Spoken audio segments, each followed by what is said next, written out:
sepanjang penerjemahan Alkitab di Indonesia. Awalnya sebelum muncul peradaban baca tulis, berbagai perkataan dan peristiwa yang mengungkapkan hubungan Tuhan dan umatnya disampaikan secara lisan.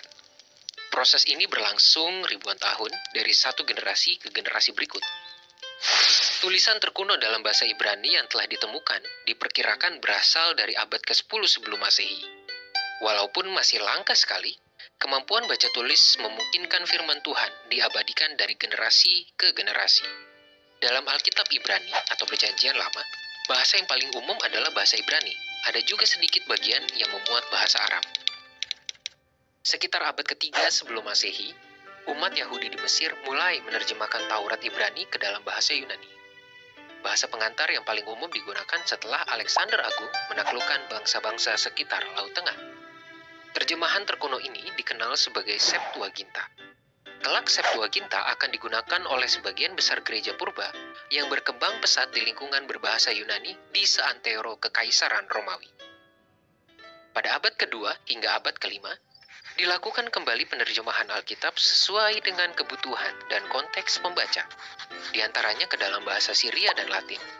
Selanjutnya Alkitab diterjemahkan ke dalam bahasa Arab dan kemudian bahasa-bahasa Eropa.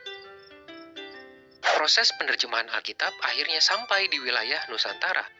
Albert Cornelis Ruhl, seorang saudagar VOC yang datang ke Nusantara, mengambil inisiatif untuk menerjemahkan Injil Matius ke dalam bahasa Melayu. Terjemahan ini diterbitkan pada tahun 1629 dan tercatat sebagai bagian Alkitab yang pertama kalinya diterjemahkan ke dalam bahasa di luar Eropa. Proses penerjemahan Alkitab di Nusantara tak berhenti sampai di situ. Di era kemerdekaan Republik Indonesia sejak awal tahun 1950-an, dimulai penerjemahan Alkitab ke dalam bahasa Indonesia. Awalnya dilakukan oleh para pakar dari luar negeri, namun sejak berdirinya Lembaga Alkitab Indonesia, tugas ini beralih kepada putra-putra Indonesia. Proses penerjemahan Alkitab terjemahan baru ternyata membutuhkan lebih dari 20 tahun. Menjelang akhirnya, Lembaga Alkitab Indonesia melakukan konsultasi nasional di Cipayung pada tahun 1968.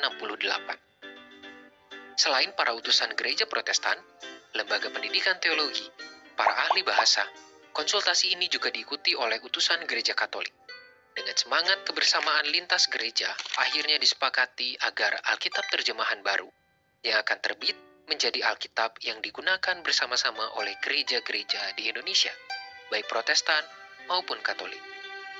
Berdasarkan hasil konsultasi tersebut, Lembaga Alkitab Indonesia menerbitkan Alkitab terjemahan baru pada tahun 1974 yang masih digunakan oleh gereja-gereja di Indonesia hingga saat ini. Edisi Katolik yang memuat Deuterokanonika terbit tahun berikutnya. Lebih dari setengah abad telah berlalu sejak konsep Alkitab terjemahan baru dipersiapkan di era tahun 1950-an. Tidak dapat tidak, bahasa Indonesia pun mengalami perkembangan. Tidak mengherankan bahwa terdapat kata-kata dalam Alkitab terjemahan baru tahun 1974 yang sudah mulai asing atau bahkan mengalami perkembangan makna di masa sekarang. Perkembangan seperti itu mendorong Lembaga Alkitab Indonesia untuk memperbarui terjemahan Alkitab. Proses pembaruan terjemahan ini didasari pada teks-teks Ibrani, Aram, dan Yunani. Lembaga Alkitab Indonesia juga berkomitmen untuk tidak memihak kepada doktrin gereja atau kalangan tertentu, sehingga terjemahan yang dihasilkan dapat digunakan oleh seluruh gereja. Apa saja alasan utamanya? Pertama-tama, perkembangan dalam bahasa penerima.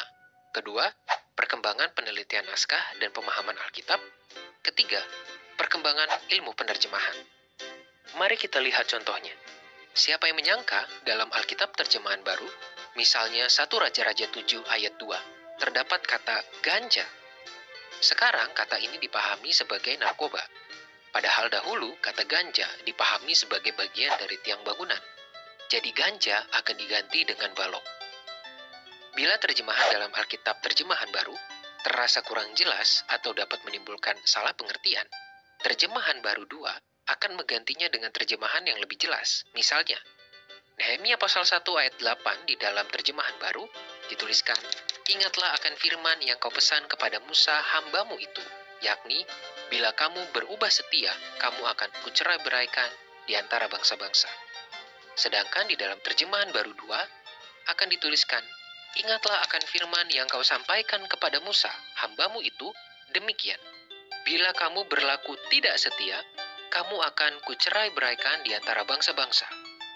Agar istilah berubah setia tidak disalah mengerti sebagai berubah menjadi setia, padahal yang dimaksudkan justru sebaliknya, supaya lebih jelas maksudnya, terjemahan baru 2 akan mengubahkan berubah setia menjadi berlaku tidak setia, seperti contoh di atas. Untuk menampung masukan dari para pemimpin gereja, Lembaga Alkitab Indonesia bersama Lembaga Biblika Indonesia telah mengadakan 6 konsultasi regional pada tahun 2016 yang diselenggarakan di Manado, Maumere, dan Medan.